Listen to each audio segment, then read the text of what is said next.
बिस्मिल्लाहिर्रहमानिर्रहीम। अस्सलाम वालेकुम। आज जो है हम अपना थर्ड लेक्चर जो कि है organising and summarising of data, उसके बारे में हम बात करेंगे कि बेसिकली स्टेटिस्टिक्स में डेटा ऑर्गेनाइजेशन और डेटा समराइजेशन क्यों बहुत इम्पॉर्टेंट है।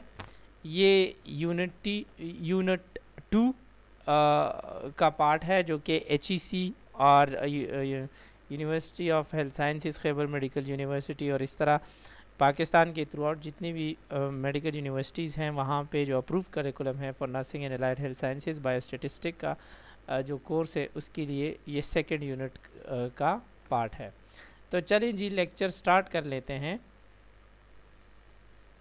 आज के इस लेक्चर के ऑब्जेक्टिव्स में बुनियादी तौर पे हम सीखेंगे कि डेटा को ऑर्गेनाइज और समराइज़ कैसे करते हैं और इसकी इम्पोर्टेंस क्या है।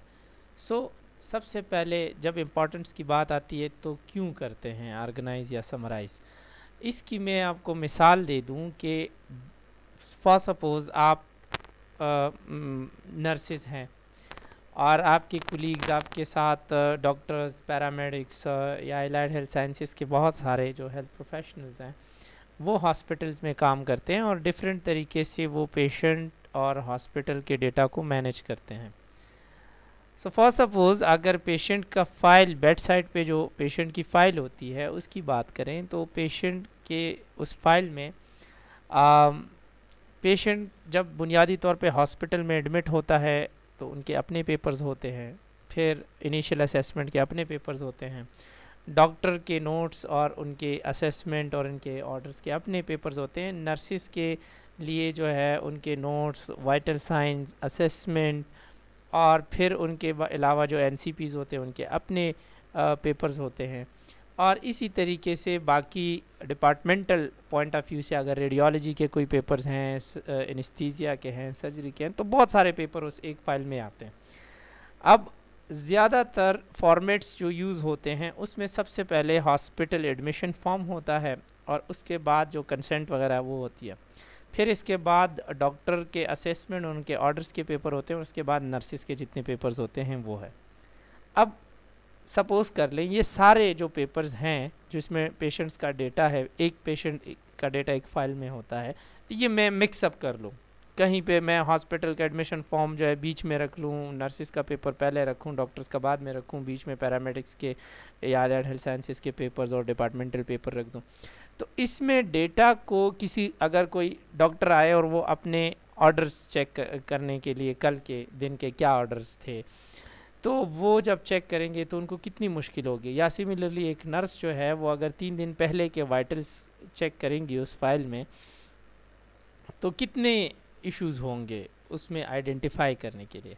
लेकिन अगर दूसरी सूरत में यही फ़ाइल में तरतीब से रखूं और उसमें जो है मैं डिवाइडर्स डाल दूं कि यहाँ से यहाँ तक, इस पेज से इस पेज तक जो है वो हॉस्पिटल के डिपार्टमेंटल पेपर हैं, इस पेज से इस पेज तक जो है वो डॉक्टर्स के पेपर हैं, और फिर इस तरह नर्सिस के अपने जो रिलेटेड पेपर्स होते हैं वो जिस पे पेशेंट का डेटा और वाइटल और ये सारी चीज़ें होती है, तो फिर कोई भी इंफॉर्मेशन अपने मकसद की वो वहाँ से उठाना बहुत आसान हो जाता है।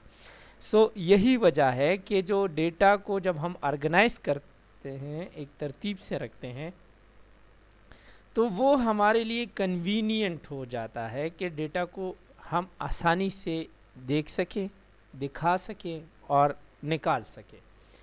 तो organization of data is very important for conveniently displaying the data and identification of the data based on the interest of the researcher या जो भी उसको डेटा को इस्तेमाल करने वाला बंदा है। जब हम डेटा की ऑर्गेनाइजेशन की बात करते हैं और स्टेटिस्टिक्स में इसकी बात करते हैं, तो स्टेटिस्टिक्स में हम डेटा को मुख्तलिफ तरीक़ों से ऑर्गेनाइज करते हैं। उसमें एक जो बहुत सारे तरीके हैं, लेकिन यहाँ पे आपको इस स्लाइड में कुछ तरीके बताए गए हैं, 7 तरीके हैं। इसमें भी हम कुछ पढ़ेंगे कुछ नहीं पढ़ेंगे। अभी के लेक्चर में हम फ्रीक्वेंसी टेबल और बार चार्ट और पाई चार्ट और पॉलीगॉन, इस पे हम बात करेंगे। स्टेटिस्टिक्स में हम डेटा को इन तरीक़ेकार से ऑर्गेनाइज करते हैं। सो इसमें पहला है फ्रीक्वेंसी टेबल। तो जब फ्रीक्वेंसी टेबल की बात करते हैं तो एक डेटा का जो टेबल होता है उसके मेन कंपोनेंट्स क्या होते हैं। सबसे पहले टेबल के लेफ्ट साइड पे एक कॉलम होता है सीरियल नंबर, और सीरियल नंबर का जो कॉलम होता है वो किसी भी डेटा को इजीली आइडेंटिफाई करने के लिए ज़रूरी होता है। देन कम्स द टाइटल, के जो टेबल के ऊपर हम एक ब्रीफ, क्लियर, कॉन्साइज और सेल्फ एक्सप्लेनेटरी टाइटल देते हैं, जो कि बुनियादी तौर पे इन 4 क्वेश्चंस का जवाब दे कि ये डेटा है किस चीज़ का, what is there in this table, ठीक है, वेयर मतलब ये डेटा कहाँ से लिया गया या कहाँ का है, हाउ किस तरह कलेक्ट किया गया, मरीज़ों का डेटा है तो हॉस्पिटल में जो है वो ड्यूटी के दौरान कलेक्ट किया गया, एंड व्हेन डेट के साथ, ठीक है। तो व्हेन का आंसर कब का है। सो इसके बाद नंबर एंड टाइटल्स आते हैं, must be noted above the title. ये जो नंबर होता है, टेबल हमारे पास डेटा बहुत सारे उसका मुख्तलिफ टेबल्स में हम डालते हैं, तो हर टेबल का अपना नंबर होता है और अपना टाइटल होता है। Caption and stub. स्टब जो है लेफ्ट हैंड कॉलम को कहते हैं और उसकी हेडिंग को, और कैप्शन जो है बाकी कॉलम्स और इसकी हेडिंग को। अगले स्लाइड में हम बाकायदा ये पूरा टेबल आपको दिखेगा, और बॉटम में या एंड ऑफ द टेबल में हम हर कॉलम के एंड में उस तमाम डेटा का एवरेज या टोटल लिखते हैं।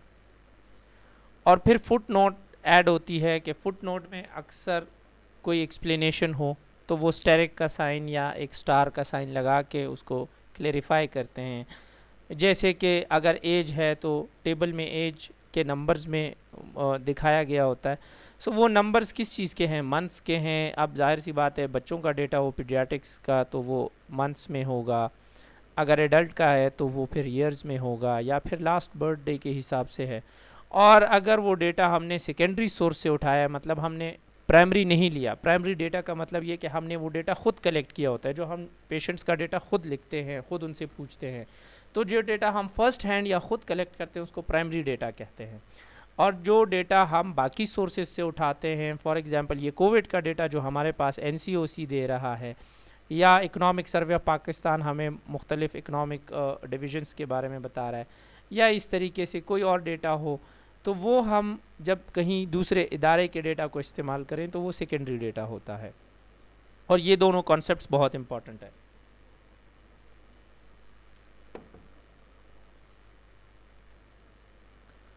सो फॉर सपोज ये एक टेबल हम बना रहे हैं टेबल 1 के नाम से, जिसमें डेटा है कि कितने पेशेंट एक टीचिंग हॉस्पिटल में 3 साल में एडमिट हुए 1999, 2000 एंड 2001 में।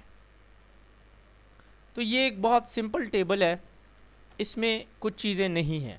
जैसे हमने कहा कि सबसे लेफ़्ट साइड पे सीरियल नंबर का कॉलम, ठीक है, यहाँ पे उसका टाइटल, ठीक है, और जो 4 क्वेश्चंस व्हेन, वेयर और ये सारी चीज़ें, तो उसकी डिटेल, और यहाँ पे कैप्शन, वो चीज़ें नहीं है। ये आपका स्टब है और ये एरिया जो है वो कैप्शन कहलाता है। सो इसमें अगर आप देखें तो इसने बहुत सारा डेटा बहुत आसानी से प्रेजेंट किया है कि फॉर एग्जांपल ये ईयर है, हर साल का डेटा 1999 का डेटा अगर मैं देखूं तो इस कॉलम में देखूंगा और मैं बोलूँगा कि यहाँ पे जो 1999 में मेडिकल वार्ड में मेरे पास 600 लोग एडमिट हुए थे, ऑब्स एंड गायनी में 400 थे, और टोटल मेरे पास ये सब का मिला के 2000 थे। सिमिलरली अगर मैं फिर आगे बात करूं 2001 का, तो हम यहाँ देखें इस वाले टेबल को कंसिस्टेंटली अगर हम देखें, या कोई भी वो इसमें ये इस रोज़ में हम देखें और कॉलम्स में, तो अगर हम लेफ़्ट से राइट मूव करें यहाँ से यहाँ, तो देखें 1999 में 600 पेशेंट्स थे, 2000 में 700 थे और 2001 में 850। सिमिलरली ये पेशेंट्स भी बढ़ते गए, ये भी बढ़ते गए, ये भी बढ़ते गए, और ईयरली अगर हम देखें तो 1999 में 2000 थे, फिर 2500 थे, फिर 2800 थे।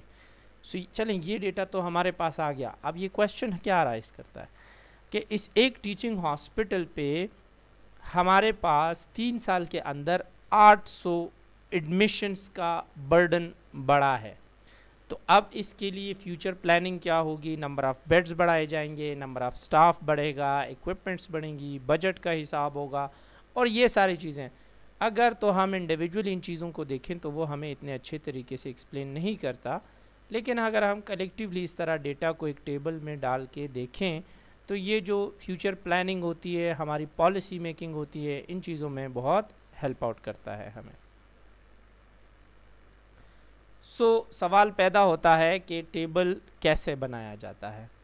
यहाँ पे एक एग्जांपल है, सपोज़ कर ले 30 फैमिलीज़ हैं, जैसे यहाँ पे दिखाया गया है, small n is equal to 30।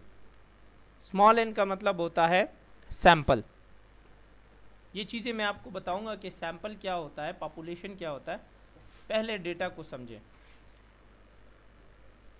कि हमारे पास टोटल 30 फैमिलीज़ हैं और ये उनका डेटा है कि हर फैमिली में कितने बच्चे हैं, बच्चों की तादाद कितनी है। तो अगर हम देखें तो एक फैमिली में 3 बच्चे हैं, दूसरी फैमिली में 2 हैं, फिर तीसरी फैमिली में 5 है, चौथी में 3 है, फिर एक पांचवी फैमिली जो है उसमें कोई बच्चा नहीं है, फिर छठी फैमिली जो है उसमें 1 है, फिर इस तरह ये तादाद बढ़ती जाती है। यहाँ पे अगर हम डेटा को देखें तो बहुत मिक्स पड़ा हुआ है। अब टेबल बनाने के लिए सबसे पहला उसूल ये है कि आपने इस डेटा को ऑर्गेनाइज तरीके से रखना है। जब भी आप टेबल बनाओ तो ऑर्गेनाइज कैसे करेंगे? स्टेप 1 जो है, डेटा को असेंडिंग या डिसेंडिंग ऑर्डर में अरेंज करेंगे। असेंडिंग ऑर्डर का मतलब ये है कि स्मॉलर वैल्यू से लेके लार्जर वैल्यू की तरफ जाए, और डिसेंडिंग का मतलब ये है कि लार्जर से स्मॉलर की तरफ जाएं। तो यहाँ पे अगर हम देखें तो 0 से शुरू हुआ है और 8 की तरफ किया है, और इसका मतलब ये है कि ये डेटा असेंडिंग ऑर्डर के हिसाब से लिया गया है। अगर हम यहाँ देखें तो 0 2 बार लिखा गया है, वो क्यों? सिमिलरली 1 जो है वो 3 बार है, और 2 जो है वो 4 टाइम्स है, 5 टाइम्स है। वो क्यों है? उसकी वजह यह है कि इनकी फ्रीक्वेंसी है। मतलब इन 30 फैमिलीज़ में 2 ऐसी फैमिली हैं जिनमें कोई बच्चा नहीं है, एक ये और एक ये, लेकिन यहाँ हमें मिक्स पड़ा हुआ था। सिमिलरली 3 ऐसी फैमिलीज़ हैं जिनमें एक बच्चा है, ये वाला नंबर आप देखें और ये वाला नंबर देखें, और फिर 5 ऐसी फैमिलीज़ हैं जिनमें 2 बच्चे हैं। इसीलिए ये 5 बार लिखा गया है। इसको फ्रीक्वेंसी कहते हैं कि एक नंबर या एक डेटा कितनी बार रिपीट हुआ है। तो हम इनको मिक्स तो नहीं कर सकते या मर्ज नहीं कर सकते जब हम इस तरह अरेंजमेंट्स करते हैं, लेकिन हमने लिखना है कि कितनी तादाद में आया है। तो हमने यहाँ पे उसको मेंशन कर दिया कि अगर तो 2 बच्चे हैं तो उन फैमिलीज़ की टोटल तादाद 5 है। सिमिलरली 3 बच्चों वाली फैमिलीज़ की तादाद भी 5 है, और इस तरीके से 4 बच्चों वाली फैमिलीज़ की तादाद 6 है। तो ये हमने यहाँ पे असेंडिंग या डिसेंडिंग ऑर्डर में जब हम अरेंज कर लेते हैं तो सिमिलर नंबर हमारे पास जितनी बार रिपीट होते हैं वो करीब करीब आ जाते हैं, और इस तरीके से हमें आसानी होती है उनको समझने में।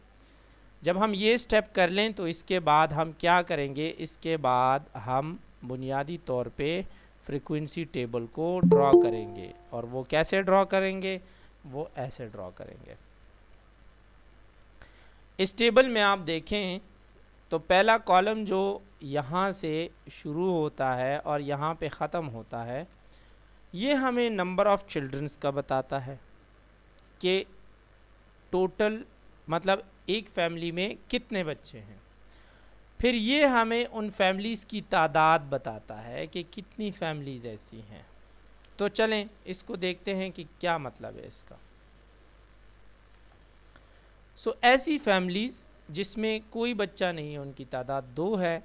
ऐसी फैमिलीज़ जिनमें एक बच्चा है उनकी तादाद 3 है। ऐसी फैमिलीज़ जिनमें 2 बच्चे हैं उनकी तादाद 5 है। और ये भी इसी तरीके से होगा। फिर ऐसी फैमिलीज़ जिनमें बच्चों की तादाद 4 है, उनका नंबर 6 है।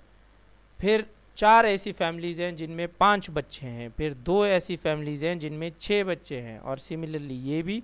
और फिर ऐसी फैमिलीज़ जिनमें 8 बच्चे हैं, वो सिर्फ एक फैमिली है। तो चले, ये तो आपका हो गया फ्रीक्वेंसी और नंबर ऑफ़ चिल्ड्रन। इसमें फिर एक और कंसेप्ट है कि अगर हम इंडिविजुअल फैमिली को काउंट करेंगे तो ये कितना होगा। तो ये यहाँ पे आप देखें, इंडिविजुअली हम एक एक को देख लेते हैं। टोटल फैमिलीज़ हमारे पास 30 थी। 2 आउट ऑफ 30 फैमिलीज़ हमारे पास ऐसी है जिनमें कोई बच्चा नहीं है। 3 आउट ऑफ 30 फैमिलीज़ ऐसे हैं जिनमें एक बच्चा है। 5 आउट ऑफ 30 फैमिलीज़ ऐसी हैं जिनमें 2 बच्चे हैं। इसको हम बुनियादी तौर पे रिलेटिव फ्रीक्वेंसी कहते हैं, क्योंकि ये फ्रीक्वेंसीज तो आपके पास सिंपल फ्रीक्वेंसी है। अब रिलेटिव फ्रीक्वेंसी का मतलब ये है कि जो टोटल नंबर था आपके पास सैंपल का, टोटल सैंपल आपके पास 30 का था, तो इसका मतलब टोटल फ्रीक्वेंसी आपके पास 30 की थी।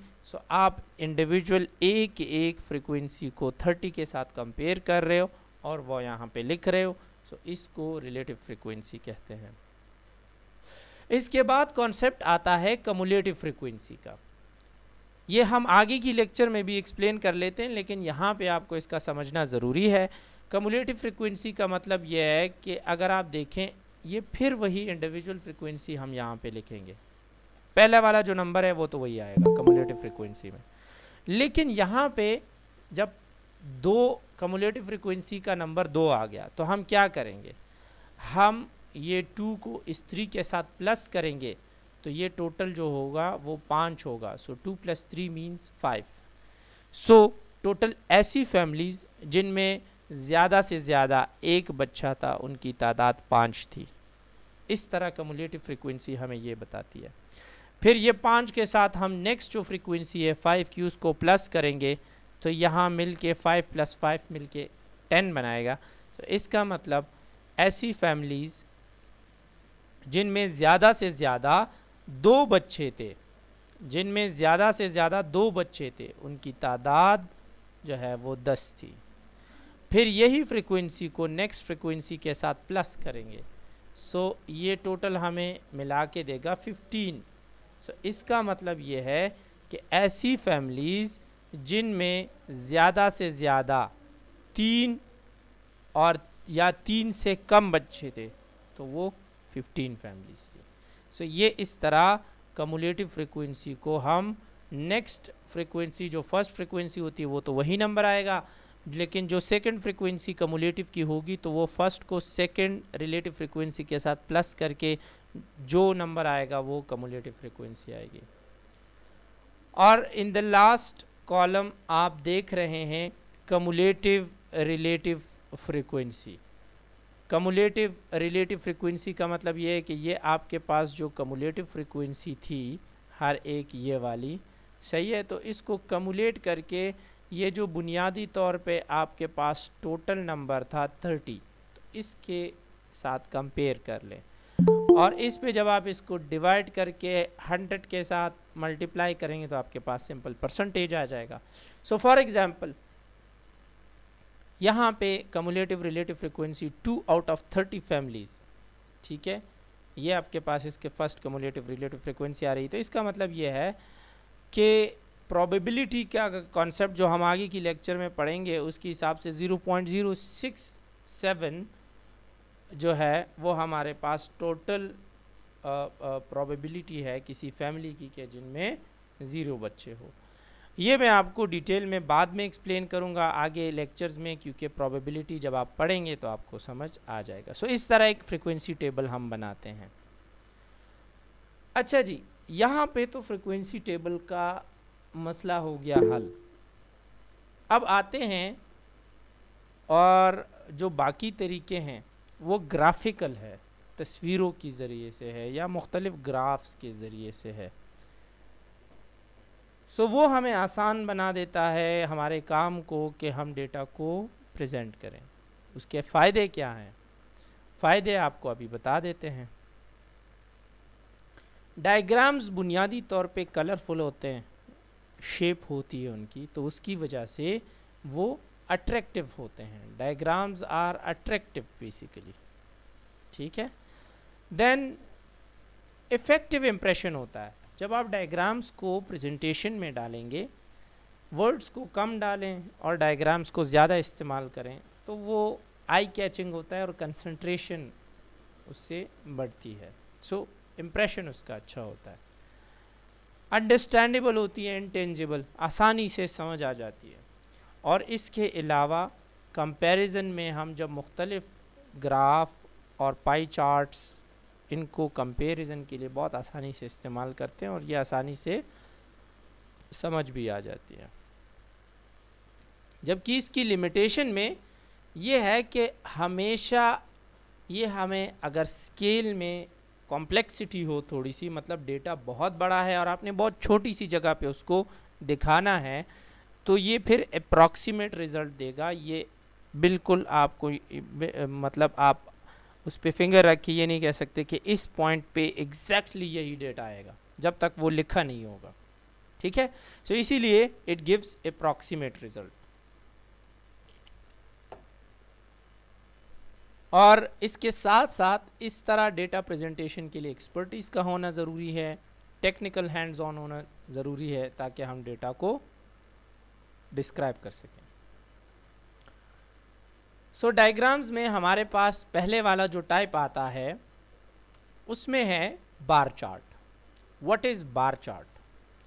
बार चार्ट अगर आप यहाँ पे देखें तो ये हमें बता रहा है कि ये चार्ट है जो यहाँ पे ये दिखाया गया है, और इसका टाइटल हमें बता रहा है frequency of children in different families. वही पुराना वाला जो क्वेश्चन था कि मुख्तलिफ फैमिलीज़ में कितने बच्चे हैं या बच्चों की तादाद क्या है। सो इसमें आप देखें, इसमें 2 एक्सेस होते हैं। एक जो लेफ़्ट साइड से शुरू हो के राइट साइड पे होता है उसको जो है एक्स एक्सेस कहते हैं, ठीक है, उसको कहते हैं एक्स एक्सेस।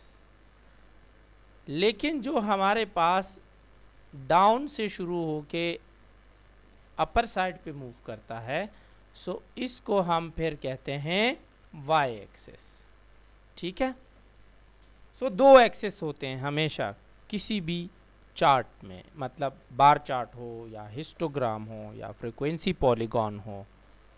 इस तरह हमारे पास 2 डायरेक्शंस होती हैं और फिर उस 2 डायरेक्शन में हम डेटा को ऑर्गेनाइज करते हैं। सो यहाँ पे अगर आप देखें पहले वाले पॉइंट को, तो पहला वाला पॉइंट जो है वो इस मिड पॉइंट से, जहाँ पे 0 है, इससे शुरू होता है और ये यहाँ से जाके यहाँ पे ख़त्म होता है। और ये स्केल हमें बताता है कि हमारे पास टोटल एक मतलब जो हमारे पास फर्स्ट है, बिल्कुल ये तो खाली है, इसको देखें, ठीक है। सो जो हमारे पास फर्स्ट है वो तो बिल्कुल खाली है, 0 चिल्ड्रन। लेकिन अगर यहाँ पे देखें तो टोटल कितनी फैमिलीज़ हैं जो जिनमें बच्चों की तादाद 0 है, वो जो हमने लास्ट उसमें पढ़ा था, ये देखें इसमें। सो वो फैमिलीज़ जिनमें 0 बच्चे हैं उनकी 2 है, वो है जिनमें 3 मतलब 1 बच्चा है, उन फैमिलीज़ की तादाद 3 है। तो चलें इस पे आते हैं और यहाँ पे देख लेते हैं। सो यहाँ पे ये फर्स्ट जो कॉलम है जो आपको वो ग्राफ का जो एक पट्टी नज़र आ रही है ये 2 की तरफ इशारा कर रही है। सो इसका मतलब कि ऐसी फैमिलीज़ जिनमें 0 बच्चे हैं उनकी तादाद 2 है।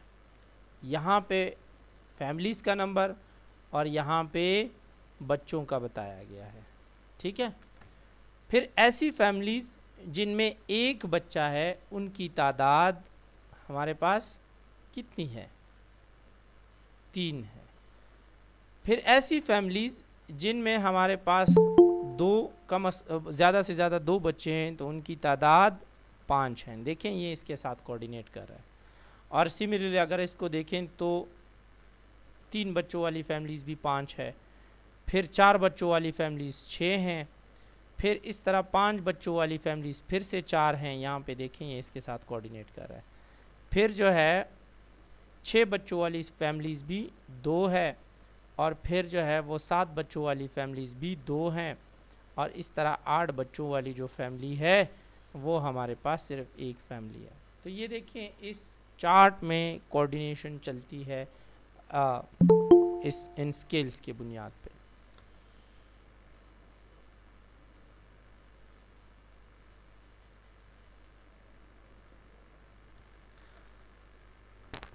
बार चार्ट में आपने एक चीज़ नोट की है और वो ये है कि यहाँ पे जो बुनियादी तौर पे बार हैं ये एक दूसरे से थोड़े से डिस्टेंस पे है, उनके दरमियान फासला है, ये एक दूसरे के साथ जुड़े हुए नहीं हैं। ये मेन इम्पॉर्टेंट चीज़ है जो आपको याद करनी है कि हिस्टोग्राम और बार चार्ट में क्या फ़र्क है। सो बार चार्ट जो है इनके जो ये पूरे जो बार्स हैं वो स्केल्स पे तो होते हैं, लेकिन ये हमारे पास एक दूसरे से थोड़े फासले पे होते हैं। और इसकी वजह ये है कि जो हमने वेरिएबल्स पढ़े थे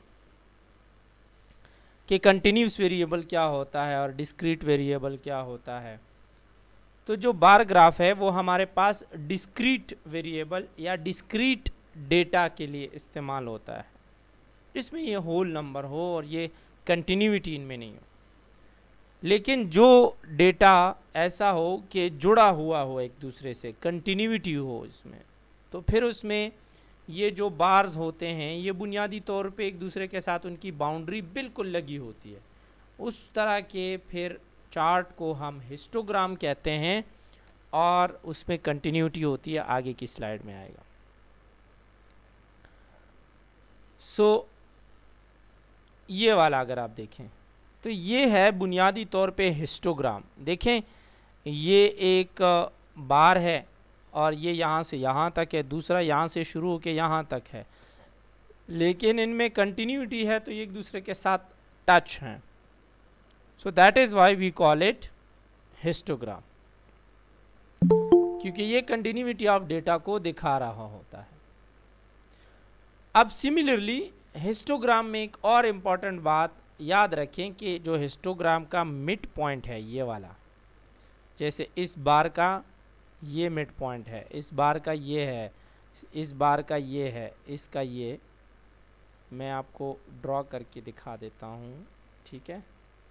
सो जब कंटिन्यूटी ऑफ डेटा होता है हमारे पास और उसमें हम बुनियादी तौर पे इसके मिड पॉइंट्स को मिलाना शुरू कर लें, ठीक है, और इस तरह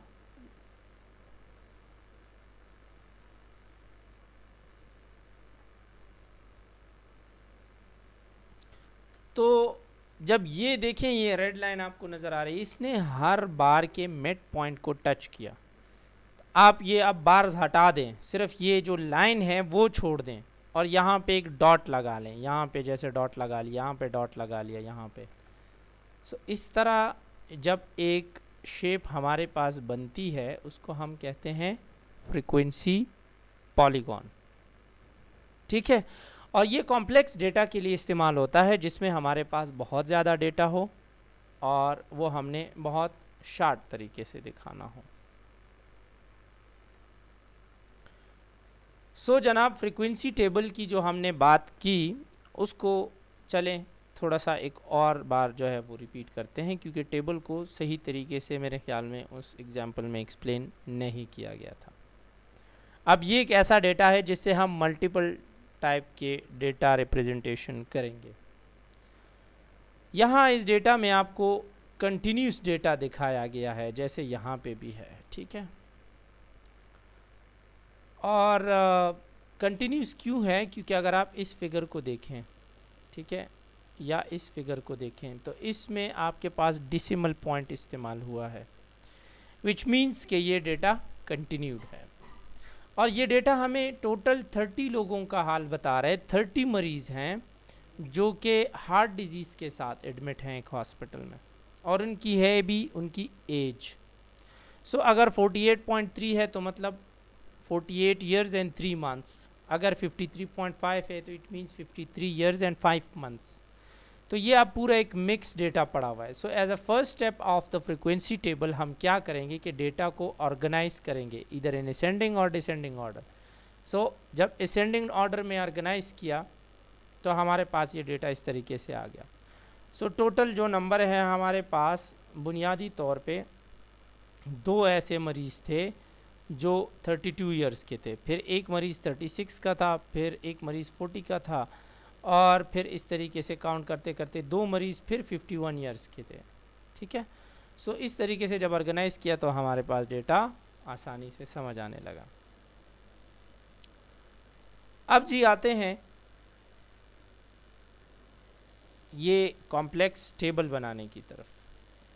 सो इस तरह के टेबल बनाने के लिए जब बहुत ज़्यादा डेटा हो तो आसानी से उसको हम ग्रुपिंग में डिवाइड करते हैं, जो हमने लास्ट लेक्चर में इंटरवल का बताया था कि हम कैटेगोरिकल डेटा या इंटरवल्स पे अगर किसी डेटा को रखते हैं तो वो कैटेगोरिकल वेरिएबल्स बनाते हैं। सो आपको यहाँ पे कैटेगोरिकल जो डेटा, कंटिन्यूड डेटा को कैटेगोरिकल डेटा में कन्वर्ट करने का तरीका भी इस स्लाइड में समझ आ जाएगा। तो उसके लिए सबसे पहले हम रेंज मालूम करते हैं। Now what is range? Range आप सीख लें कि रेंज इज़ बेसिकली आपके पास डेटा में सबसे बड़ा नंबर होगा, उससे जब आप डेटा के सबसे छोटे नंबर को माइनस करेंगे तो आपके पास रेंज आ जाएगा। जैसे ये है कि 71, उस डेटा में सबसे बड़ा नंबर 71 है एज के हिसाब से, और कम से कम 32 है। सो 71 से 32 माइनस करेंगे, आपके पास जो नंबर आएगा 39। दिस इज़ कॉल्ड रेंज, ठीक है।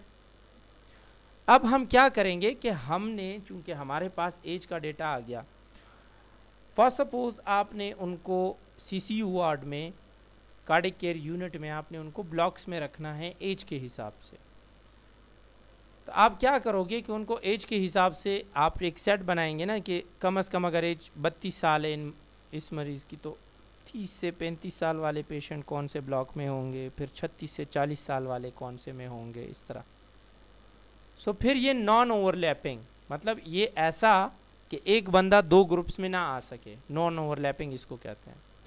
So total number of interval, for example उसमें हम सेलेक्ट करते हैं कि 5 से 15 हो। मतलब ये है कि टोटल अगर मेरे पास वार्ड में 5 से 15 ब्लॉक बन सके इन 30 मरीज़ों के, सो उसके लिए मुझे क्या करना पड़ेगा कि मुझे जो है विड्थ ऑफ इंटरवल मालूम करनी पड़ेगी कि एक ब्लॉक में फिर मुझे कितने मरीज़ रखने हैं। अगर मैं कहूँ कि 5 से कम ब्लॉक ना आए और 15 से ज़्यादा ब्लॉक्स ना बने एक वार्ड के अंदर, सो उसके लिए फिर मुझे विड्थ ऑफ इंटरवल मालूम करनी पड़ेगी। और इसका तरीका ये है कि हम, जो हमारे पास रेंज होता है, हमने सपोज कर लिया कि हम 5 का विड्थ रखते हैं, ठीक है। मतलब ये है कि एक ब्लॉक में मेरे पास 5 से ज़्यादा पेशेंट्स ना आए, ठीक है। या जो ये जो डेटा है इसमें 5 से ज़्यादा का गैप या वो इंटरवल वो ना हो। सो 39 को 5 पे डिवाइड करेंगे तो 8 का नंबर आएगा। तो आपके पास टोटल इंटरवल 8 आएंगे, सही है इस एग्जाम्पल में। तो अभी देखते हैं 8 इंटरवल कैसे आते हैं। आपके पास यहाँ टोटल कितनी क्लासेस है? 8। और वो जो वेट था वो कितना था, 5 साल का गैप था एज का, कि 32 साल से लेकर 37 साल के मरीज जो हैं वो ब्लॉक ए में होंगे, फिर 37 साल से लेकर 42 साल तक जो है वो ब्लॉक बी में होंगे।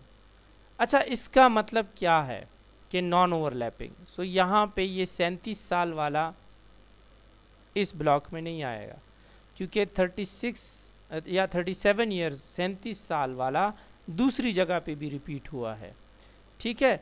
सो इसमें हमारे पास या तो इस क्लास में हम उसको एडजस्ट करेंगे या इसमें करेंगे। इसमें तो कर नहीं सकते क्योंकि हमने 5 का वेट रखा था। आप काउंट करें ना, 32, 33, 34, 35 एंड 36, ये नंबर मैंने काउंट करिए तो ये टोटल 5 नंबर बन गए, तो 37 की तो जगह ही नहीं है। सो जो जैसे ही 36 वाला पूरा हो गया तो 37 वाला हम मूव करेंगे into the next group, next block में मरीज को, ठीक है। सो 37 वाला इधर आएगा और ये 41 साल तक होगा काउंट, ठीक है। फिर जो 42 साल की एज वाला है वो डायरेक्टली नेक्स्ट क्लास में आएगा। सो चलें अब इस डेटा का फ्रीक्वेंसी टेबल बना लेते हैं। सो वो मरीज़ जिनकी एज 32 से 37 साल के दरमियान थी वो टोटल 3 थे। फिर 37 साल से 42 साल की एज के दरमियान वाले मरीज़ 2 थे, मतलब 42 इसमें काउंट नहीं है, 42 काउंट नहीं है, 42 आप नेक्स्ट में काउंट करेंगे। अगर मैं इस तरह बोलूँ कि 42 से लेकर 46 ईयर्स के हमारे पास 3 मरीज़ थे और 47 से लेकर 51 ईयर्स के 4 मरीज़ थे, ठीक है। तो ये फिर और ज़्यादा करेक्ट और सही होगा। तो ये तो इनकी इंडिविजुअल फ्रिक्वेंसी हो गई, ये जो आपको नज़र आ रही है, और ये फिर इनका एज जो डेटा के हिसाब से हमने उनकी क्लासेस बनाई थी, क्लास लिमिट जिसको कहते हैं। और रिलेटिव फ्रिक्वेंसी हम जब 30 के साथ उसको कंपेयर करेंगे तो ऐसे लिखेंगे कि 3/30 और 2/30, 3/30, इस तरीके से। सो अगर इसको हमने डिवाइड कर लिया कैलकुलेटर से तो इस तरह के नंबर हमारे पास आएंगे, ये प्रोबेबिलिटी के लिए इस्तेमाल होते हैं। लेकिन फिर हम जब कम्युलेटिव फ्रिक्वेंसी की बात करते हैं तो ये तो यही आएगा, ठीक है। अब आप क्या करोगे, इस 3 को इस 2 यहाँ पे या यहाँ पे भी प्लस कर सकते हैं। जब प्लस करेंगे तो ये टोटल 5 बन जाएगा, तो ये कम्युलेटिव फ्रिक्वेंसी होगी। सिमिलरली इस 5 को इस 3 के साथ प्लस करके ये टोटल 8 बन जाएगा, ये कम्युलेटिव फ्रिक्वेंसी होगी। उसको इस 4 के साथ प्लस करके तो ये 12 बन जाएगा, ये कम्युलेटिव फ्रिक्वेंसी होगी। और ये 7 के साथ प्लस होगा तो 19, तो ये कम्युलेटिव फ्रिक्वेंसी होगी। सो कम्युलेटिव में एक इम्पॉर्टेंट बात याद रखें कि लास्ट की जो कम्युलेटिव फ्रिक्वेंसी होगी वो आपके total number of sample size, मतलब जो आपका सैंपल साइज का पूरा एक नंबर है, होल नंबर। यहाँ 30 मरीजों का डेटा था, 30 मरीजों का सैंपल था, सो उससे ज़्यादा नहीं आएगा कम्युलेटिव फ्रिक्वेंसी में, ये याद रखें। अगर ये नंबर इससे ज़्यादा आ गया तो इट मीन्स कि कोई गलती हुई है। और सिमिलरली जब कम्युलेटिव फ्रिक्वेंसी को हम रिलेट करें उस 30 के साथ इंडिविजुअली तो हम इसको ऐसे लिखेंगे, उसको डिवाइड करेंगे तो फिर आपके पास ये जो इक्वल साइन के बाद जो नंबर आ रहा है ये ऐसे आएगा। और ये हम प्रोबेबिलिटी और परसेंटेज के लिए इस्तेमाल करेंगे, बाद में आपको एक्सप्लेन करेंगे नेक्स्ट उसमें। यही डेटा जब हम इसको हिस्टोग्राम पे कन्वर्ट करते हैं तो हिस्टोग्राम में भी हमारे पास 2 एक्सेस होती हैं। ये वाई एक्सेस है हमारे पास, ठीक है, ये वाई एक्सेस है, और ये एक्स एक्सेस है। और इसमें आप देखें कि हमारे पास अगर देखें कि 32 साल से लेकर 36 साल के एज तक, 36 साल के एंड तक के एज तक, वो टोटल हमारे पास 3 मरीज थे। तो देखें ये बार हमें दिखा रहा है। अब 36 साल जैसे ख़त्म होता है 37 साल वैसे ही शुरू हो जाता है। ब्रेक तो नहीं लेता ना कोई अपनी एज में कि आपका बर्थडे आ गया तो आप 2-3 दिन ब्रेक लेके फिर आपका नेक्स्ट ईयर शुरू होगा, ऐसे तो नहीं, कंटिन्यूटी ऑफ डेटा है। सो इसीलिए 37 ईयर जैसे ही शुरू होता है 41 ईयर के एंड तक हमारे पास ये टोटल 2 लोग हैं, और 42 ईयर्स के स्टार्ट से 46 ईयर के एंड तक हमारे पास टोटल फिर 3 लोग हैं। तो ये कंटिन्यू ऑफ डेटा जो हमें दिखा रहा है ये हिस्टोग्राम दिखाता है। सो इस तरह का हिस्टोग्राम हम बनाएंगे। अच्छा जी, एक और जो टाइप था वो हमने पहले स्लाइड में डिस्कस नहीं किया था और उसको हम कहते हैं पाई चार्ट। सो पाई चार्ट जो है वो हमारे पास, अगर हम यहाँ पे देखें, हमने वही क्लास इंटरवल बनाई थी, ठीक है, 32 से 37 साल वाले। तो इसका मतलब क्या है? बुनियादी तौर पे आपने देखा होगा कोविड का डेटा भी ऐसे अरेंज करते हैं बहुत सारे, और हॉस्पिटल्स में भी एज के हिसाब से या बहुत परसेंटेज अगर दिखाना हो।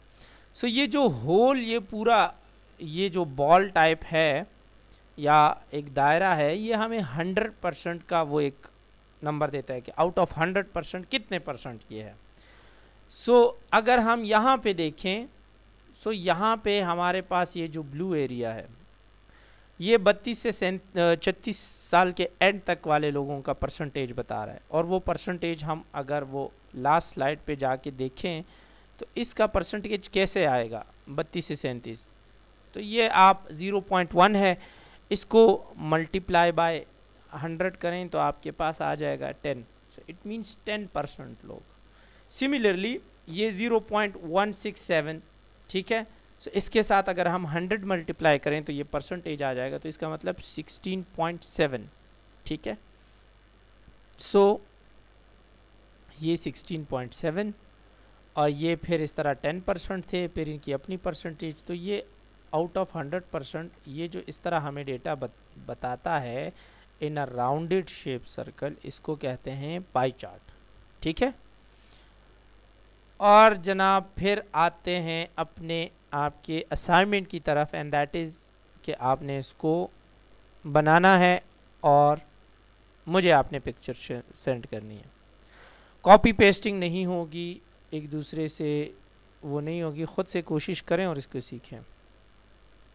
क्वेश्चन ये है कि an opinion poll was conducted, मतलब लोगों से पूछा गया, वोटिंग की गई about the health policies of the government, के जो हुकूमत सेहत की पॉलिसी बना रही है वो कैसी है।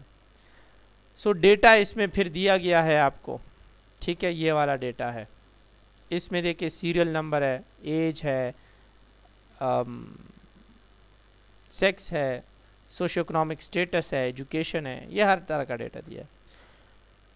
फिर type of graphic representation would you use for each of the variable, कौन से तरीके से आप इसको ऑर्गेनाइज करके डिस्प्ले करेंगे, या फ्रीक्वेंसी टेबल बनाएंगे और या आपने ड्रॉ करना है frequency table for age, opinion and read newspaper. ये एक तीसरा जो है आप देखें, ये वाला जो आपको कॉलम नज़र आ रहा है न्यूज़पेपर वाला, सो इसके हवाले से आपने क्या करना है, फ्रीक्वेंसी टेबल ड्रॉ करनी है इन 3 वेरिएबल्स के लिए। जब आप ये ट्यूटोरियल्स होमवर्क कर लें तो फिर आप उसको मेरे साथ शेयर कर लीजिएगा। Thank you very much. अगर किसी को कोई क्वेश्चन है तो वो आप पूछ सकते हैं।